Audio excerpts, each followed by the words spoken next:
Good morning, everyone. This is Ben Caton with Clarity Farms in Central Arkansas. Getting ready to make our move. Today's December 5th.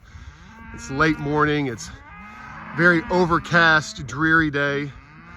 Got just around freezing last night, right around 32, 33 degrees. It's about 40 degrees right now, misting, overcast. And we've got our herd here lined up at yesterday's paddock. They're standing at the gate waiting for me to drop that line and let them in. Here's what we're going to be moving them into. So this is our first pass through this pasture this winter. You'll notice that we've got quite a bit of fescue coming in. A lot of broom sedge in this pasture. We've had this lease a little over a year. We've not put anything on the soil, no amendments on the soil, no fertilizer, no potash, no lime. We're just letting the animals do what they do, getting out of the way of nature and letting nature heal itself. Nature costs a whole lot less and does a whole lot better. For those folks who, I get asked all the time how long it takes to move cattle. I've got about, 2 or 3 minutes into this move thus far. We've got 250 head of cattle. We've got a couple calves here who have crept under the line. But this is about how long it takes to move 250 head. People who think you got to cowboy them up, they have no idea. These guys are so accustomed to daily moves. We've merged our two herds. We run, during the growing season, we run two herds on two farms because they're pretty significant distance apart. So we've got our registered South Pole herd, and then we've got a herd of Corriente mamas that have had Red Angus bulls on them. So I'm going to drop this line. Oh, wrong end. I'm going to drop this line, and you guys will see. I imagine it's going to take less than 2 minutes, maybe 2 minutes, to move 250 head. So here we go. Come on, girls, let's go. Whoop. Yep, let's go, ladies. Come on. There you have it. That's how long it takes to move 250 head. Drop the gate and get out of their way. You'll notice, we're not feeding any hay right now. We're grazing stockpile. There's no protein, there's no feed, there's no grain at all in these pastures. And really, they're in great shape. I'll get some video of the South Pole, some of the South Pole herd. The Corrientes are always going to have a little bit more hip showing, just genetically. They're thinner, leaner. But these animals are in really great condition. You'll be hard pressed to find Corrientes in better body condition than this at any time. They look great. And there it is. There's 250 head moving. They'll bawl for a few minutes until the mamas get paired up with their babies, and then all you'll hear is the most beautiful sound in the world, the sound of grass ripping. Rip, rip, rip. I love it.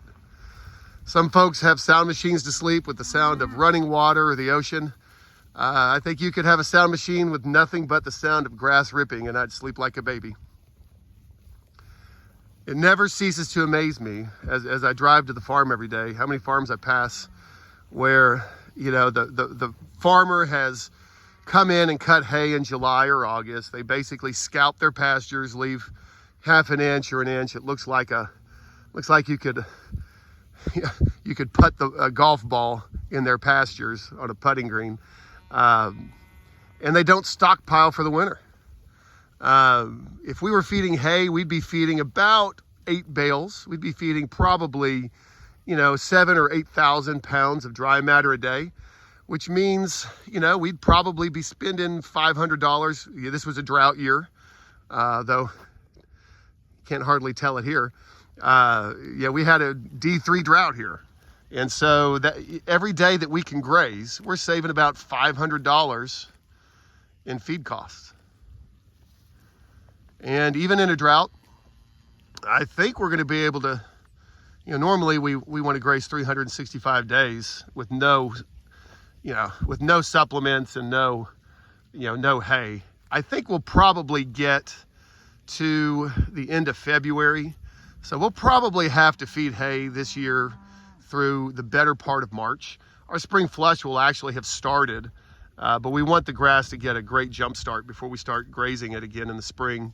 So I'm guessing we're probably looking at 30 days of grass. I'm sorry, 30 days of hay this year. You know, so anytime you can feed that little hay, you know, no grain, you know, nothing really to prop them up, you're just so far ahead. I mean, folks, we're in a commodity business here. And, you know, in a commodity business, if you can't sell your product, or you can't control what you sell your product for, the only way you're going to increase your profit, the only way you're going to increase your margins is by controlling your costs. And from what I've seen, there's nothing cheaper than grass. So I hear one baby bawling. He or she will find mama pretty quick. And after that, I'll just let you listen to the most beautiful sound in the world. Grass ripping.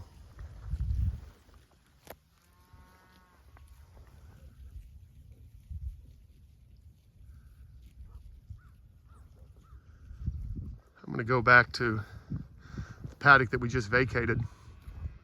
Let you guys look at that and see kind of what we leave behind.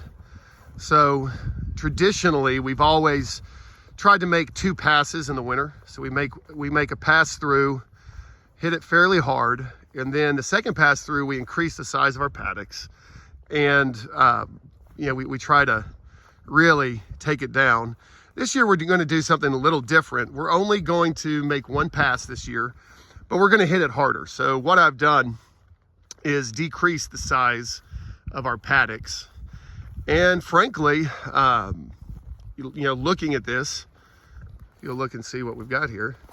I mean, we've got enough residual. We probably could have bought another day. We could probably buy another pass through here, but this is a newer lease.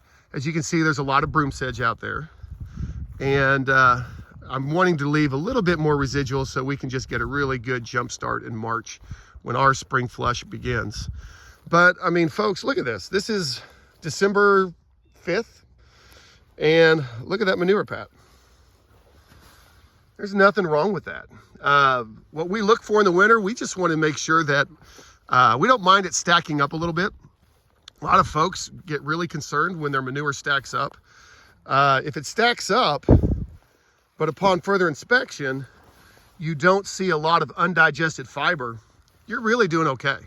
I mean, typically what you want to see is, you know, brown versus green, you know, carbon and protein.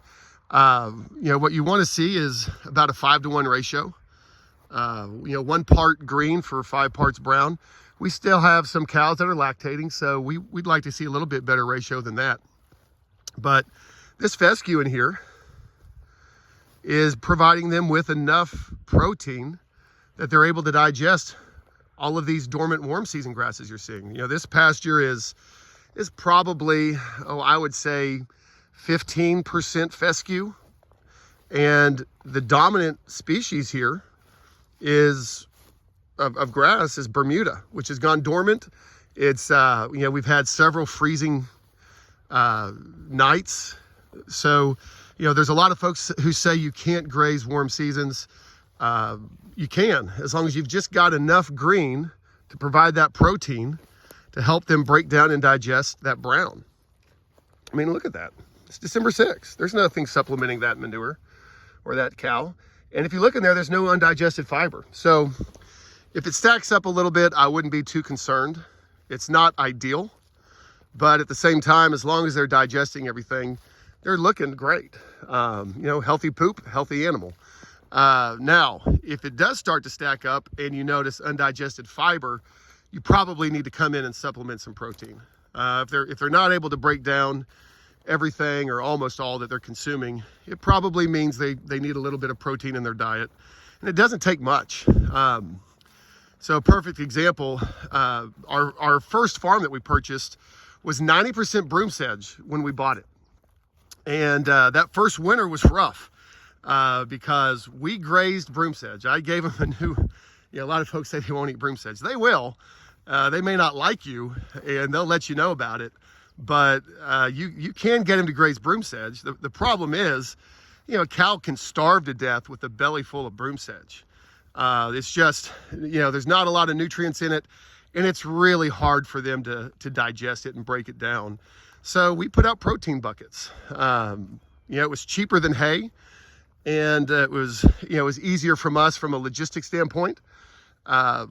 And we went through that farm, and to this day, by year 4 on that farm, we've never put anything on that farm other than hooves, manure, urine, and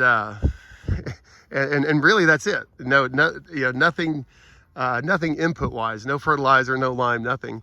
And that farm right now is probably 10 or 15% broom sedge. The soil was so poor there, it was continuously hayed before we purchased it. The soil was so poor that first winter as we were grazing it, pretty much the entire farm had at least an inch of standing water on it the entire winter. Oh, we were cursing mud. We're so sick of mud by the end of the winter. And for those of you in the South, you'll get what I'm about to say here. No exaggeration. You could walk from one end of the farm to the other just stepping on crawdad holes.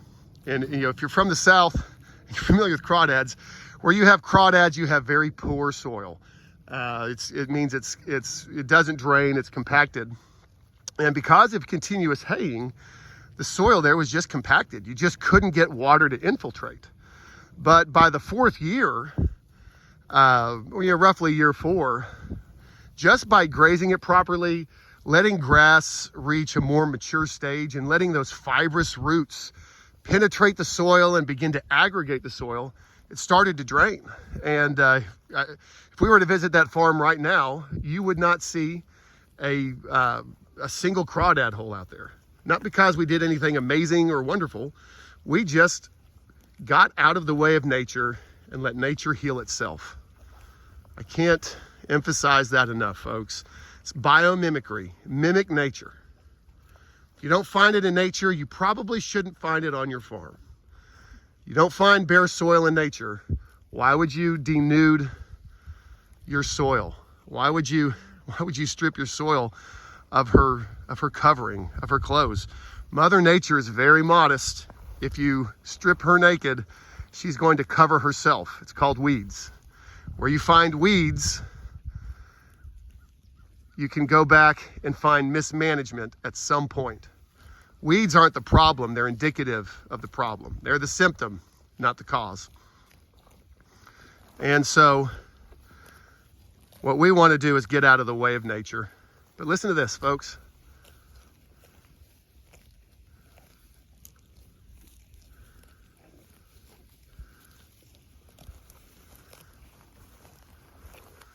It doesn't get better than that. That never gets old. Look at this girl. This is a full-blood South Pole. She's got her winter hair coat on, but she looks slick. She just weaned her calf, or we weaned her calf not long ago, maybe 30 days ago. Look at her body condition. It's December. No hay, no grain, nothing but grass, water, and free choice mineral. She looks great. I'll tell you what, folks, South Poles, you can't beat them. Teddy Gentry, one of the original members of the band Alabama, in the late 80s, early 90s, wanted to develop a breed of cattle that would thrive in the heat and humidity of the South in a grass environment. And they are a 4-way cross between Red Angus for the quality of the meat, Hereford for the mothering instincts and the temperament, Centipole, which is a tropical Caribbean breed of cattle. So they are very heat and humidity resistant as well as parasite resistant. And Barzona, which is a breed that was developed in the high desert of Arizona. So that's the 4-way cross, and they just thrive here. We have never had a vet visit our property. We've never vaccinated, we've never wormed, we've never done anything for fly control. other than move our cattle daily. And we have never had to pull a calf. Never had an orphaned calf from our South Poles. I mean, they're just everything you could ask for in a breed. We were very fortunate that that was where we started. Before we ever purchased our first cow, we did a lot of research, and that's where we landed. We knew we wanted to go to a low input system. We wanted easy keepers, and we wanted animals, if we were going to be moving them regularly in a grass rotational adaptive grazing system, we needed animals that just were going to have a good temperament. And we've never had a problem. When I tag a calf, I don't even really have to pay attention to mama. I just grab the calf and tag it with these South Poles. They get interested, but the rule is they're allowed to be interested, but they're not allowed to get involved. And I've yet to have one get involved. This South Pole right here, she was the first to calve this year. Her calf is a bull calf, and he will probably be the first male I keep intact that's ever been born on one of our farms. We've been very picky with bulls, and we're developing a seed stock program. And we just haven't had the genetics exactly where we want them. We like the South Pole genetics, but we're wanting to get them. Certain things we're trying to do and develop within our own herd. And this year, I think we'll finally keep our first bull intact. And he is a dude. If I see him out here, I'll give you a video. But he is everything you could ask for. I mean, we absolutely love the South Poles. To give you a perfect example, we had 3 black steers that we purchased from one of our landlords. And normally we don't purchase anything from, we're a closed herd, and we don't purchase anything from the outside, and we certainly don't like to purchase black animals because of the heat here. But we purchased them from our landlord just because he was our landlord. And we ran those 3 steers with the South Poles. And it was amazing. Those of you who are familiar with warts and how contagious those are with cattle, those 3 steers got the worst case of warts I've ever seen. One of them had a cluster of warts on its face so large, it was larger than a football in just one cluster. I don't know how many thousands of warts it took to create that large of a cluster. It was probably 2/3 the size of a basketball. It was just grotesque. And all 3 of them had warts in the thousands. And they ran with the herd. I didn't do anything to medicate, didn't do anything to vaccinate. I just decided to let nature take its course, and the weak ones were going to get warts, and the ones that were resistant wouldn't. And those of you who are familiar with it, you know it's highly contagious. And would you believe that not one of the South Poles got one wart? It's amazing to me just how resistant they were to that. It blows my mind. It took it took more than 6 months for those 3 black steers to lose those warts. And if you look at them, there's still some scarring. But if we look at these South Poles, none of them have warts. None of them had any warts. They were just completely resistant to them. And that's another thing we like also about the Corrientes. If you notice, we've got a lot of Corrientes in here. So we run a commercial herd of Corriente females just because the economics on them is so good. The genetics on them as far as disease and parasite resistance is excellent. Their mothering is excellent. You never have there's never any bad eyes, never any bad, never any bad udders. I mean, they're just, they're wonderful cattle. They're just smaller framed and not where we want to be meat quality wise. So we run a commercial herd where we've started with Corriente cows, and we purchased some really strong, Red Angus bulls from some really well-proven grass genetic breeders. We got our bulls primarily from Doug Peterson in northern Missouri. For those of you who are familiar with Doug or aren't familiar with Doug, he is probably, of all the grazers I've met, he's probably the best grazer I know. No offense to got some of my idols like Greg Judy and Gabe Brown, but I would say Doug is probably the best grazer in North America that I'm aware of. And his genetics are phenomenal. He has Red Angus genetics. Temperament of his animals is phenomenal. And they just thrive on grass. So we brought in bulls from Doug Peterson and put them on Corriente cows, and thus far we really like the results. So that's our commercial herd, and then we run the registered herd. And most of the year they're separate, but when we get to stockpile season here in the winter, for simplicity and for efficiency, we merge the herds. So that's why you see them in here together now. Come spring, we'll separate them out, and the South Poles will take about a 30-mile drive to another farm, and we'll run separate herds again. Listen to that. They are going to town. I guess they didn't get the memo that it's December 6th. They look phenomenal. Even the Corrientes are in good condition. You know, when you, having been around thicker breeds, it took me a while to get adjusted to the Corrientes. They always look to me like they're half starved. But I'm gonna tell you what, in the words of Eric Fuchs, another great grazer, he's in southern Missouri. He's a consultant for Understanding Ag, regenerative farmer, great guy. In his words, I didn't know how badly humans had screwed up cattle until I ran with some Corrientes. And there's a lot of truth to that. These things are half goat. They'll just graze stuff that even my South Poles, who are very aggressive grazers, will turn their nose up at. You can really clean up a pasture. Look at this girl go. Hey there, lady. It's amazing. These Corrientes were all rodeo cattle. They were all, the gentleman we purchased them from,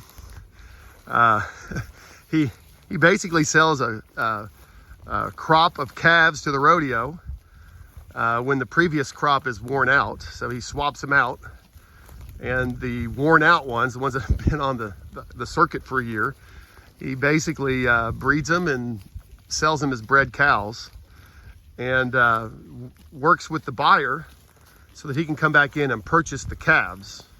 So a lot of these calves that you see here are going to have horns, like these here.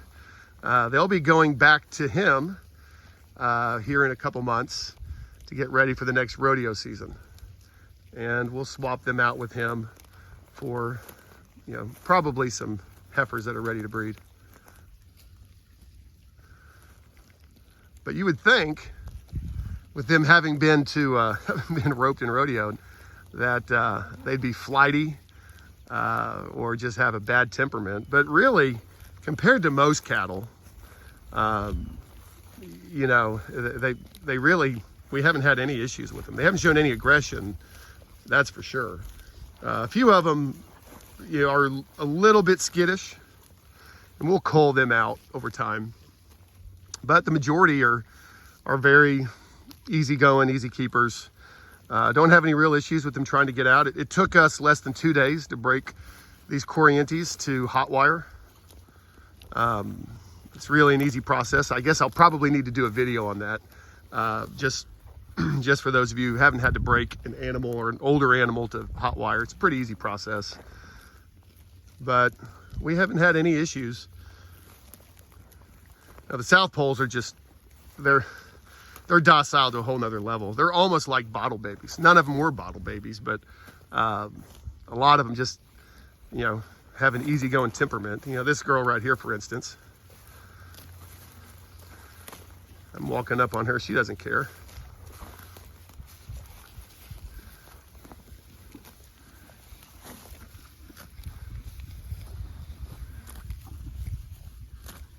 You look great, girl.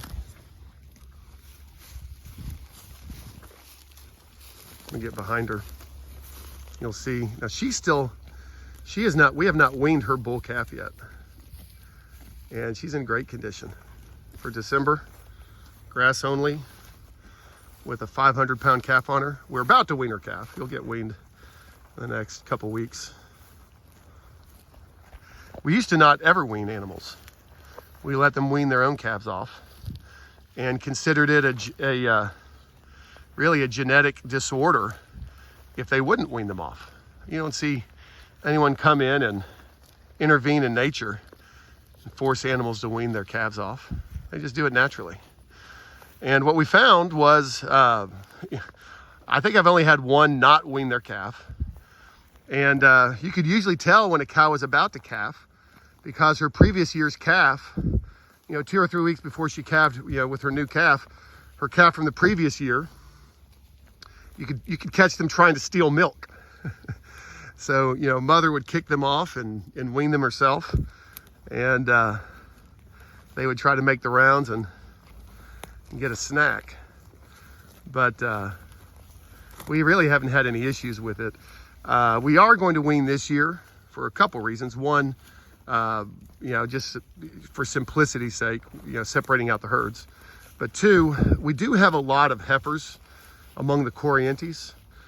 And I have found if you don't wean off, the calves off the heifers, they'll do fine and they'll carry that calf through the winter, but the heifers will get a little thin and they may not cycle back. Or if they do cycle back, they cycle back really towards the tail end of the breeding season. And we're really trying to front load and calve in March and April. And so, we tend to turn our bull in June. I think June 10th was when we turned them in this year, turned them in.